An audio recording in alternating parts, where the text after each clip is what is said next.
오늘 같이 은혜를 나눌 제목은 염려상자, 염려에 대한 이야기를 함께 하고자 합니다. 미국의 로키 산맥, 산세가 험하고 날씨가 아주 정말 왔다 갔다 하는 걸로 유명한 그런 산인데, 거기에 400년이나 된 소나무가 있습니다. 그 소나무가 정말 14번이나 벼락에 맞아서 찢기고, 또 수많은 바람과 정말 악천후 속에서 그렇게 정말 건강하게 400년이라는 세월을 든든하게 자라와서 아주 미국의 그 지방의 자랑이었는데, 어느 날 시들시들해지더니 한순간에 말라 죽더라는 거예요. 그래서 너무 아깝고, 그래서 식물학자들이 그걸 조사해 봤어요. 조사해 보니까 그 뿌리 밑에 각질 부분에 어떤 그 곤충이 그 갉아 먹으면서 그 바이러스를 일으킨 거예요. 여러분, 소나무를 죽이는 바이러스 중에서 유명한 바이러스가 있는데, 곤충이 있는데 재선충이란 거예요. 그건 한번 죽이면 소나무가 살지 못한다고 합니다. 그저께 뉴스에도 보니까 그 제주도에서 그 관상수로 아주 좋은 나무들이 막 말라 죽는 거예요. 보니까 그것도 역시 바이러스에 걸린 거예요. 그런데 그 바이러스는 그래도 치료가 가능하대요. 그런데 이 재선충이라는 것은 한번 감염되면 치료가 어렵대요. 그래서 그 400년 된 나무가 고사돼 버리고 말았습니다. 자, 어떻게 이렇게 모진풍파, 400년이라는 시간 동안 모진풍파를 잘 견뎠던 이 소나무가 이렇게 한순간에 무너질 수밖에 없었을까? 여러분, 우리 인생도 마찬가지 아닌가 싶어요. 우리 인생이 무너지는 것은 큰 벼락과 같은 문제 때문에 넘어지는 게 아니에요. 악천후 속에서 넘어지는 게 아니에요. 어쩌면 우리도 의식하지 못한 상황에서 우리 뿌리를 갉아먹고 있는 그 무엇이 우리의 인생을, 우리의 삶을 죽이고 있는 것은 아닌가. 그 뿌리를 갉아먹는 것이 바로 오늘 이야기하고자 하는 염려라는 것입니다.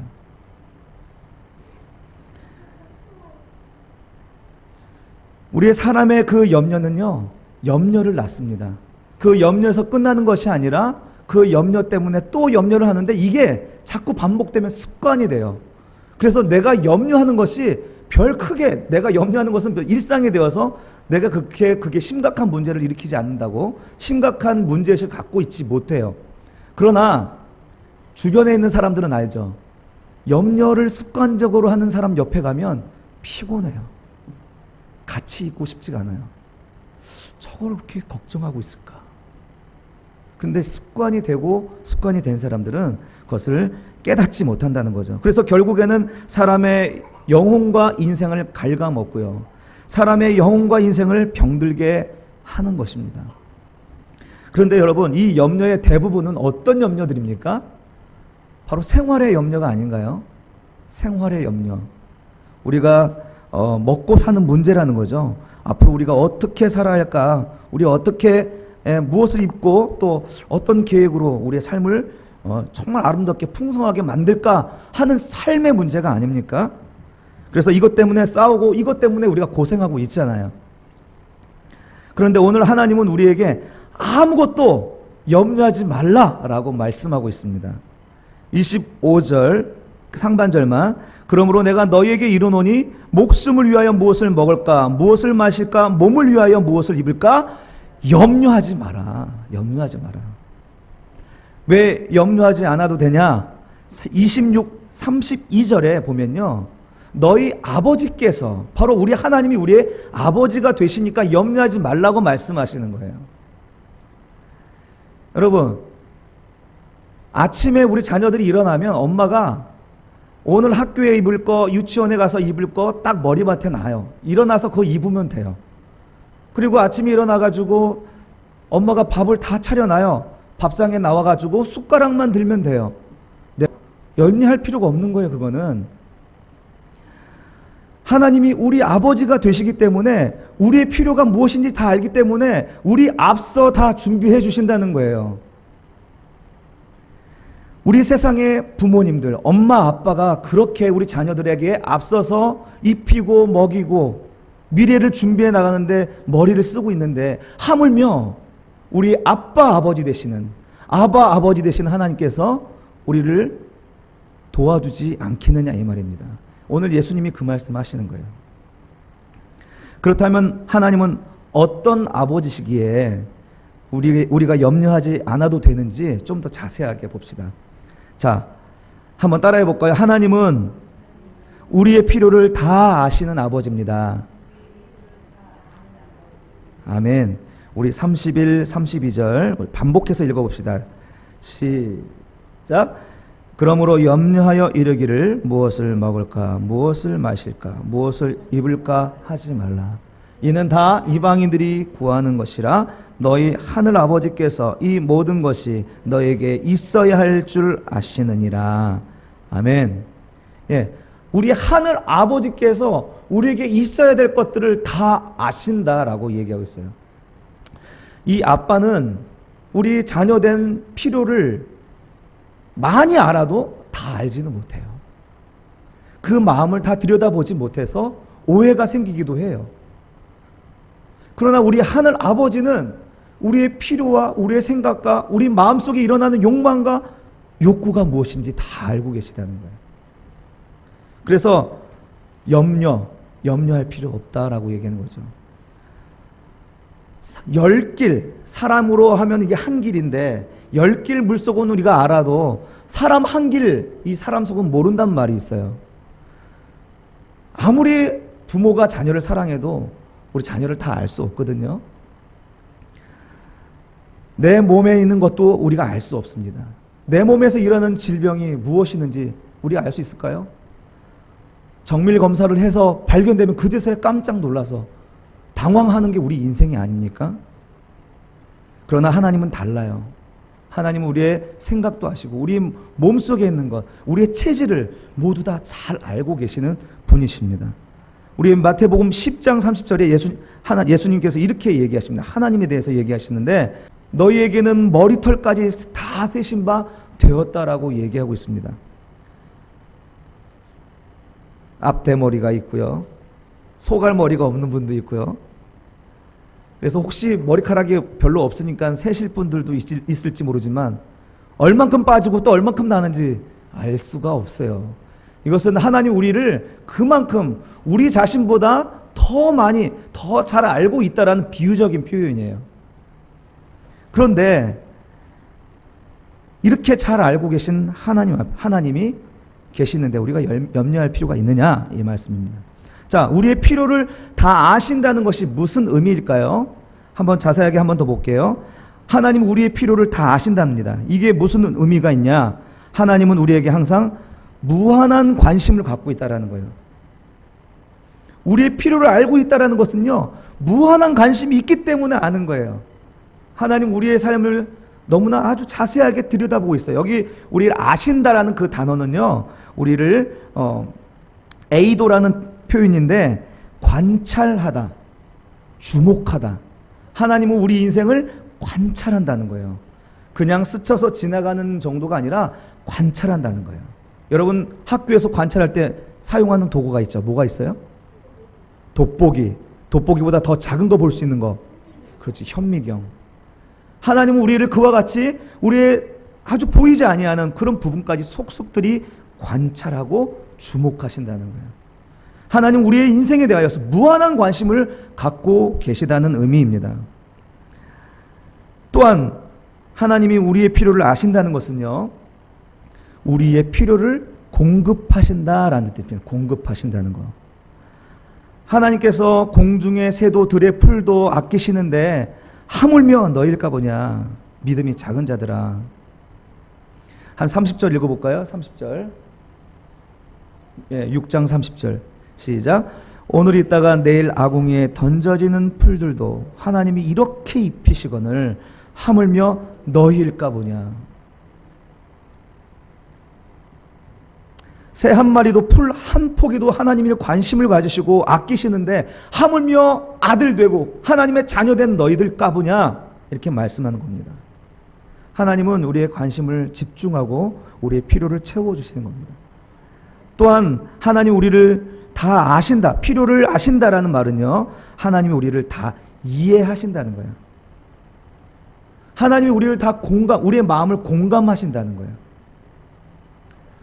아빠 된 저로서는 자녀를 공감한다고 하지만 공감보다는 내가 요구를 요구할 때가 더 많아요.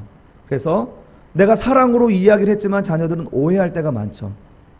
그러나 하나님은요, 우리의 마음을 다 아시고 공감해 주신다는 거예요. 우리를 이해해 주신다는 거예요. 그래, 내가 너를 알아. 그래, 내가 너를 이해해. 라고 말씀하시는 거예요. 하나님은 우리가 왜 염려하는지 이해하셔요. 하나님은 우리가 어떻게 연약한지를 다 알고 계세요. 우리가 살아가는데 먹고 마시고 입는 것들의 필요가 무엇인지 다 이해하신다는 겁니다. 하나님 아버지는 우리의 마음을 이해하시고 우리가 연약해서 염려할 수밖에 없는 우리의 마음을 이해하십니다. 예수님께서 가늠한 여인을 만난 사건 여러분 기억하십니까? 사람들은 가늠한 현장에서 여자를 붙잡아 와요. 그리고 돌을 들어서 그 여자를 쳐 죽이려고 합니다. 그때 예수님이 소리칩니다. 너희들 중에 죄 없는 자들이 먼저 돌을 들어 쳐라. 분명히 가늠한 자는 돌로 쳐 죽이라는 말이 있어요. 성경에, 율법에 있어요. 그런데 예수님이 그렇게 얘기하니까 사람들이 양심에 찔려서 돌을 다 던지고 돌아갔습니다. 무슨 말입니까? 예수님은, 우리 하나님은 그 여인이 왜 그 죄 가운데 살 수밖에 없는지, 왜 그 간음을 할 수밖에 없었는지, 그렇게 척박한 삶을 살 수밖에 없었는지 아시고 이해하시고 공감하신다는 거예요. 불쌍히 여기셨다는 거예요. 예수님은 또한 제자들과 함께 먼 거리로 여행하십니다. 배를 타고 거라사 지방으로 건너가십니다. 거라사 지방에는요, 귀신이 들려가지고 사람들에게 미움을 받고 사람들에게 꺼리낌을 당하고 사람들에게 쫓겨나서 무덤에서 살 수밖에 없는 그런 사람을 만나 주시러 가셨어요. 거기서 그 사람이 그렇게 살아가는 것을 불쌍히 여기시고 공감하시고 이해하시면서 그가 억눌려 있던 그 모든 죄의 권세에서, 귀신의 권세에서, 그 악한 영의 권세에서 예수님이 구원하여 주셨습니다. 하나님은 왜 우리를 이렇게 이해하시고 공감하십니까? 하나님은 우리에게 왜 이렇게 채워주십니까? 하나님이 왜 우리에게 모든 것을 다 아시고 이해하신다고 말씀하십니까? 우리가 그럴 만한 자격이 있습니까? 그럴 만한 자격이 있죠. 성경은 우리를 향하여서 그의 소생이라고 이야기하고 있습니다. 하나님의 자녀이고 그의 지으신 피조물이라고 이야기하고 있습니다. 그의 작품이라는 거예요. 그래서 그럴 만한 자격이 되죠? 우리 예배 전에 아까 드렸던 찬양, 나를 지으신 주님, 내 안에 계셔. 처음부터 내 삶은 그의 손에 있었죠. 내 이름 아시죠? 내 모든 생각도, 내 흐르는 눈물 그가 닦아주셨죠. 내 이름 아시죠? 내 모든 생각도 내가 아바라 부를 때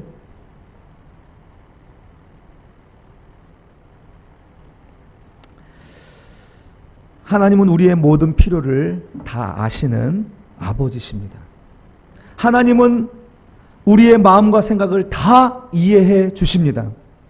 하나님은 우리의 모든 필요를 채워주시는 분인 줄로 믿습니다. 아멘. 그러니 염려하지 말아야죠. 자, 또 우리 아버지 하나님은 우리에게 염려하지 말라고 하는데 어떤 아버지시기에 또 염려하지 말라 하시는가? 한번 따라해 보실까요? 하나님은 이 모든 것을 더하여 주실 것이기 때문입니다. 아멘. 33절 읽어봅시다. 33절 시작. 그런즉 너희는 먼저 그의 나라와 그의 의를 구하라. 그리하면 이 모든 것을 너희에게 더하시리라. 아멘. 예, 무엇을 먹을까, 무엇을 마실까, 무엇을 입을까 염려하지 말라라고 말씀하실 뿐만 아니라 이 모든 것, 그러니까 지금 너희가 무엇을 먹을까, 무엇을 마실까, 입을까 하는 이 모든 것을 주시겠다라고 말씀하시는 겁니다. 하나님 우리의 필요를 아시고 거기서 멈추는 게 아니에요. 너희가 필요하구나, 너희가 정말 부족하구나, 뭔가 원하는 게 있구나 하고 멈추시는 분이 아니고 그것을 채워주시는 분이에요. 자, 예를 들어서 우리 가운데 가난한 사람이 있어요. 배고픈 사람이 있어요. 그런데 아이고 너 참 배고프겠구나. 불쌍해. 공감하고 끝나면 뭡니까? 그 사람에게 더 못할 짓을 하는 거예요. 그 사람을 구경거리로 만드는 거예요. 정말 너 배고프구나. 그럼 어떻게 해야 돼? 빵을 줘야 돼요. 먹을 걸 줘야 돼요. 하나님은요, 우리의 필요를 아시고 거기서 끝나는 게 아니라 그걸 주시는 분이라는 거예요. 자, 여기서 우리에게 이 모든 것이라고 하는 것을 말씀하셨는데, 이 모든 것이라는 게 뭘까요? 우리의 이 모든 문제들, 우리 자녀의 문제들 있죠? 예? 삶의 문제들이 있는데 이 자녀의 문제들 생각만 해도, 우리들은 모르지만 우리 부모님들은 아실 거예요. 자녀들 문제가 쉽지 않다는 거, 커갈수록 쉽지 않다라는 걸 너무나도 잘 아실 거예요. 그리고 이 가정마다 이 자녀의 문제로 문제 없는 가정이 많이 있죠. 또 뭐니 해도 머니가 문제예요. 우리 경제적인 문제는 우리의 삶의 불확실과 연결되면 모든 것이 문제가 되어버립니다. 왜 돈이 우리에게 큰 문제거리가 되나요? 써야 될 돈은 정해져 있지만 들어오는 수입이 부정확한 거예요. 우리 직장도 안정적이지가 않아요. 우리 청년들은요, 부모보다 이제 못 사는 세대가 된다라는 그런 기사가 나와요. 계속 부모보다 잘 사는 세대였는데 이제 금세기에 이제 처음으로 부모보다 못 사는 세대가 바로 우리 자녀 세대라는 거예요. 그만큼 어려워지고 있고, 그동안 활짝 넓게 열렸던 이 문이, 취업의 문이 탁 닫히니까 이게 문이 아니라 이제는 커다란 벽이 되어버렸습니다. 그리고 배우자의 문제도 그렇죠. 우리 자녀들이 사람 잘 만나서 좋은 사람이랑 결혼해야 되는데, 이게 꿈인데 결혼도 할 생각도 없어요. 결혼할 생각이 없는 이 사람들이 결혼해갖고 큰 문제들을 일으켜요. 또 그뿐인가요? 결혼해서 살아가는 사람들도 이제 사회적 문제가 되었어요. 이혼율이 너무나 높아지고 선진국 가운데에서 이혼율이 1위라는 사실, 참으로 부끄러운 거 아닌가요? 여러분, 인생에 이런 모든 것들은 문제가 아닌 게 없어요. 염려가 아닌 것들이 없습니다. 모든 것이 걱정거리인 거예요. 그래서 우리가 걱정하는 게 맞아요. 그런데 하나님은 우리에게 그럼에도 불구하고 염려하지 마라, 걱정하지 마라 라고 말씀하시는 겁니다. 왜요? 이 모든 것을 더하여 줄 것이기 때문에. 이 모든 것을 더하여 줄 것이기 때문에 그렇다는 것입니다. 또한 그것도요, 그냥 주신다는 것이 아니라 더하여 주신다는 거예요. 플러스해서 주신다는 겁니다. 더하여 주신다는 말은요, 추가하다 이런 뜻입니다. 원어로 보면. 자, 여러분, 이 말은요, 하나님의 성품을 이야기하는 거예요. 하나님은 우리에게 기도하면 딱 그것만 주시는 분이 아니라 더하여 주시는 거예요. 우리 부모님이 그렇지 않나요? 아빠, 엄마, 이거 좀 줘요. 그러면 손이 커가지고 막 이렇게 주시잖아요. 네? 저희 아내도 음식을 하면요, 살 좀 빼야겠다고 저에게 얘기하면서도 먹을 때는 많이 만들어 놓고 조금만 먹으래요. 불가능하죠? 부모님의 마음이 그래요. 하나님은 우리에게 좋은 것을 준비해 놓고 우리에게 더하여 주신다는 거예요. 여러분, 오병이어 사건 아시죠? 오병이어, 떡 5개와 물고기 2마리로 성인 남자만 5,000명을 먹였다. 자, 아마 여자와 아이들까지 합치면 2만 명 되지 않았을까요? 자, 2만 명이 먹고 얼마나 남았습니까? 12광주리가 남았습니다. 하나님이 이 계산이 안 돼가지고 12광주리를 남기셨어요? 하나님이 이 수학을 잘 못하시나요? 아니에요. 하나님의 성품이에요. 하나님의 성품.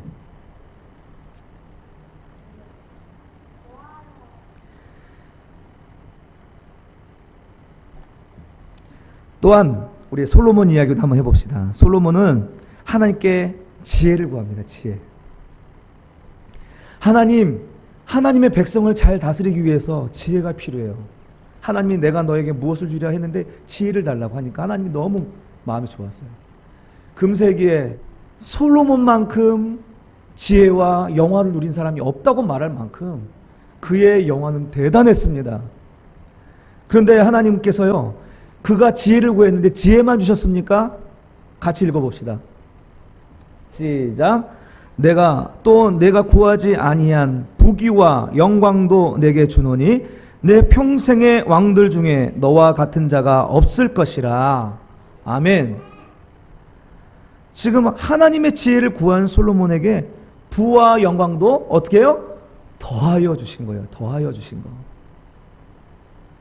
예수님도 요한복음 10장 10절에서 이렇게 얘기합니다. 내가 온 것은 양으로 생명을 얻게 하되 더 풍성히 얻게 하려는 것이다. 여러분, 예수님이 이 땅에 오신 이유가 뭔지 알아요?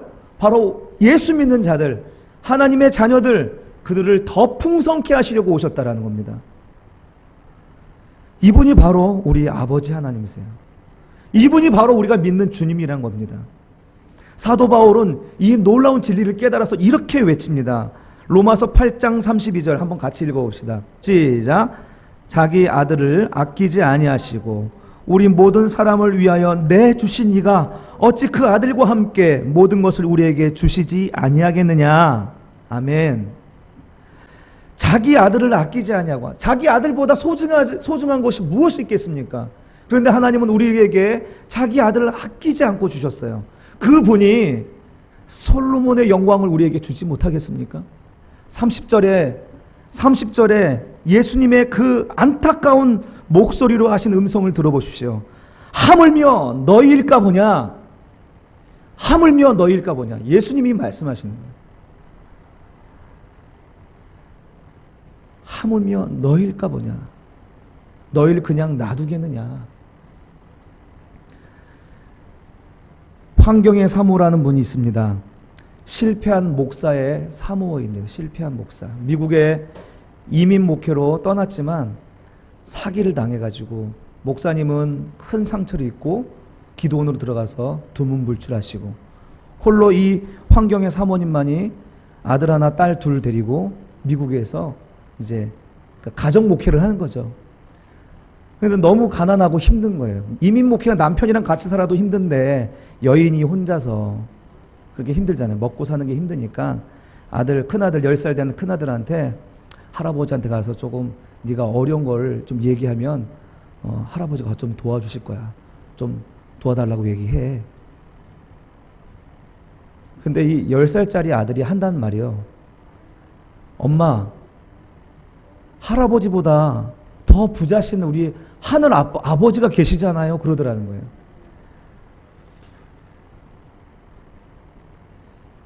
이 환경의 사모님은 이 아들의 목소리에서 하나님의 음성을 들었다는 겁니다.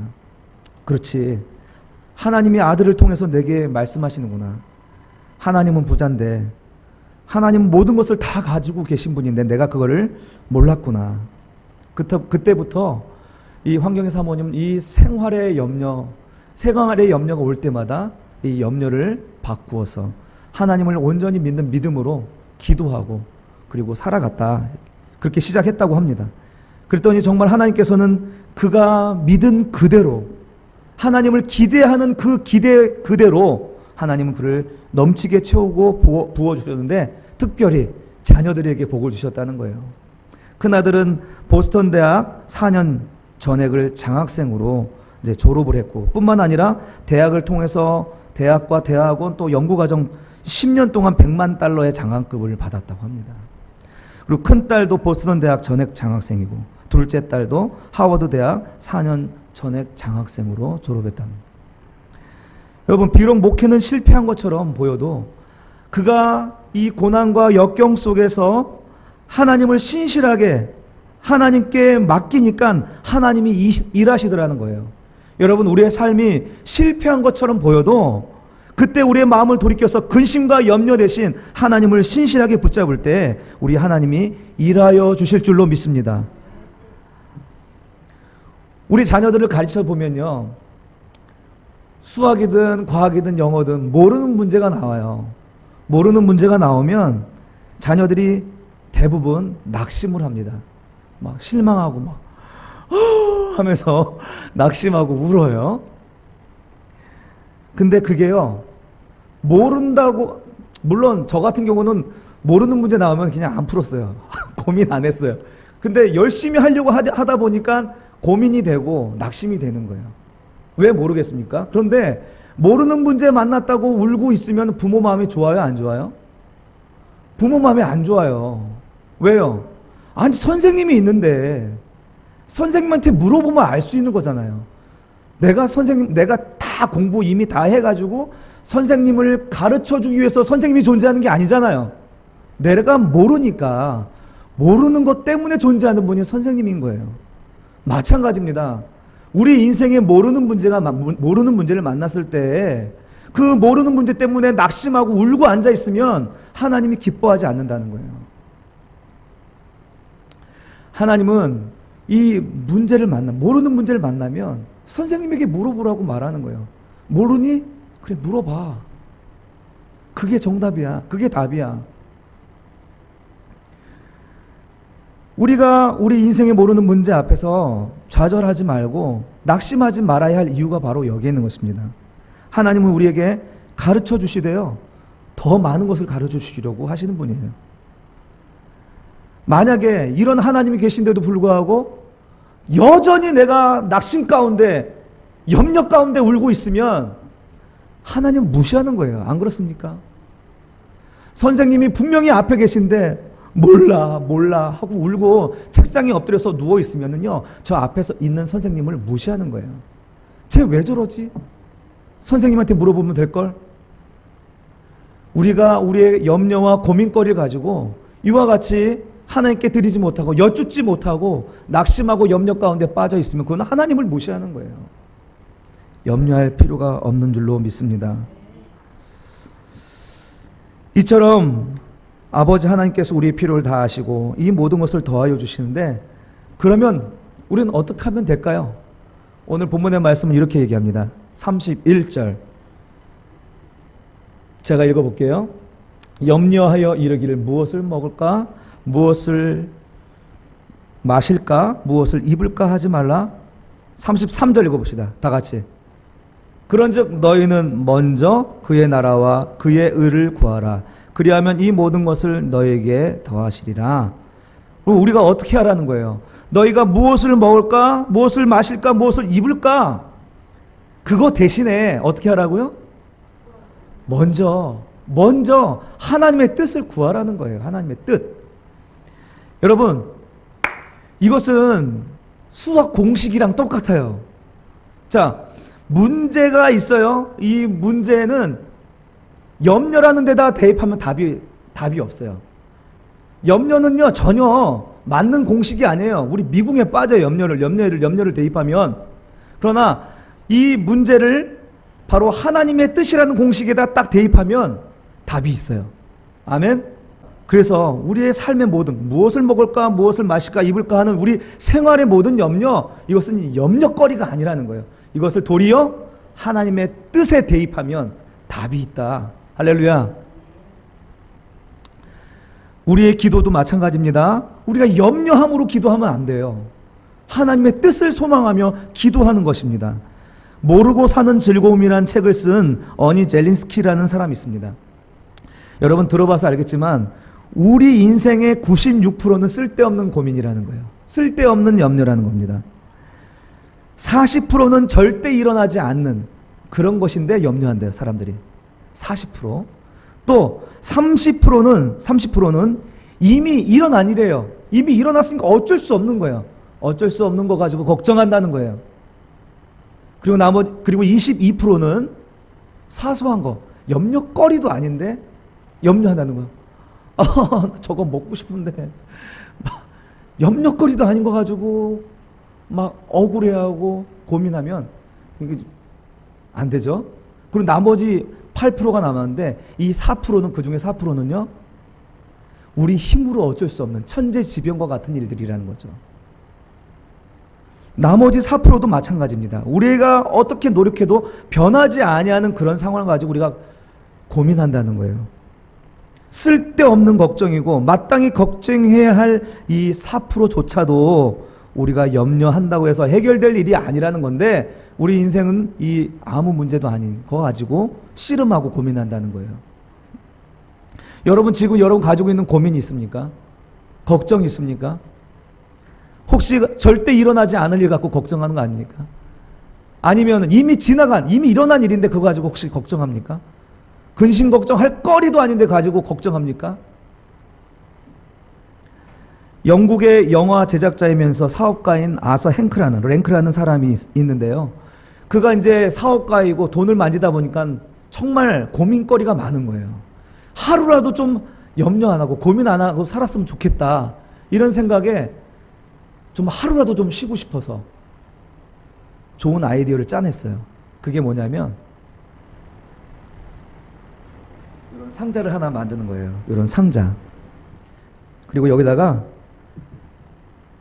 일주일 동안의 고민거리들을 써요. 그리고 그 날짜와 고민거리를 써서 딱 집어넣어요.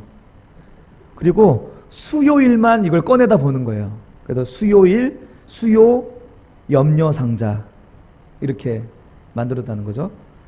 그리고 이제 일주일 내내 고민거리들을 써서 집어넣고 그래 나 오늘 고민 안 해 하고 딱 잊어버리고 집어넣고요. 수요일날 날에서 딱 열어서 이제 하나하나 꺼내서 보기 시작했대요. 딱 봤는데 희한한 일이 생긴 거예요. 그때는 정말 크게 걱정거리였고 고민거리였는데 읽어보니까 별거 아닌 거예요. 뭐야, 이 고민거리도 아닌 거 가지고 내가 고민했네 하고 꾸겨서 버리고 그래도 이건 고민거리야. 그리고 다시 집어넣고 또 일주일 동안 고민되는 것도 적어서 넣고 이렇게 한 주, 두 주 해보니까요. 나중엔 여기에 있던 메모지들을 다 버리게 되더라는 거예요. 자기가 그 당시에는 엄청나게 큰 염려거리였는데 이 염려거리도 아닌 거 가지고 내가 염려했구나. 이런 사실을 발견했다는 거죠. 참 지혜롭지 않습니까? 그렇습니다. 당시에는 정말 굉장히 심각하고 큰 문제처럼 여겨지는 그런 걱정거리, 염려거리도요. 시간이 조금 지나면 해결이 돼요.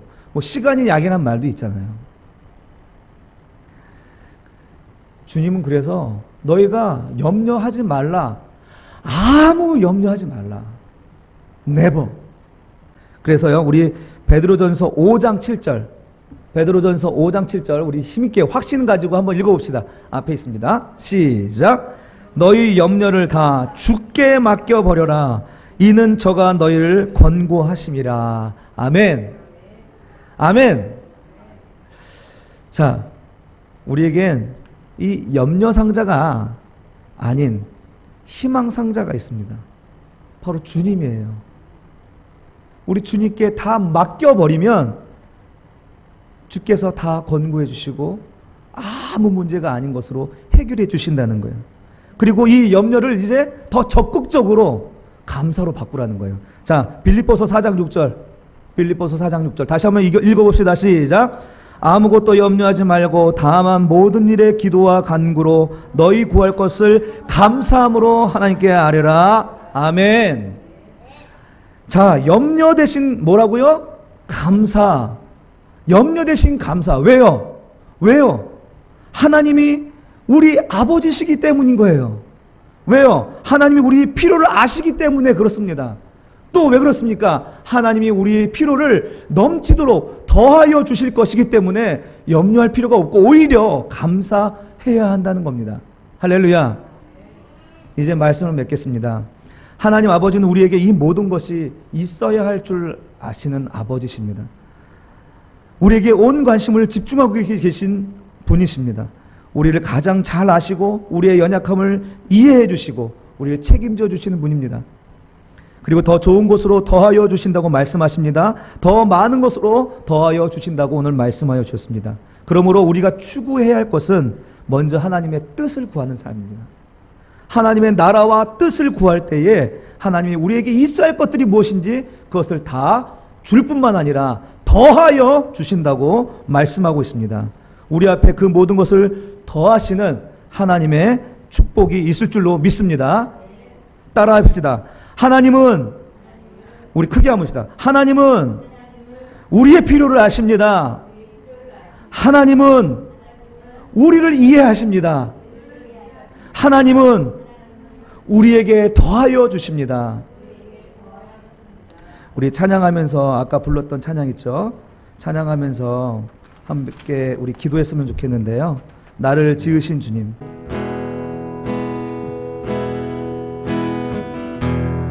나를 지으신 주님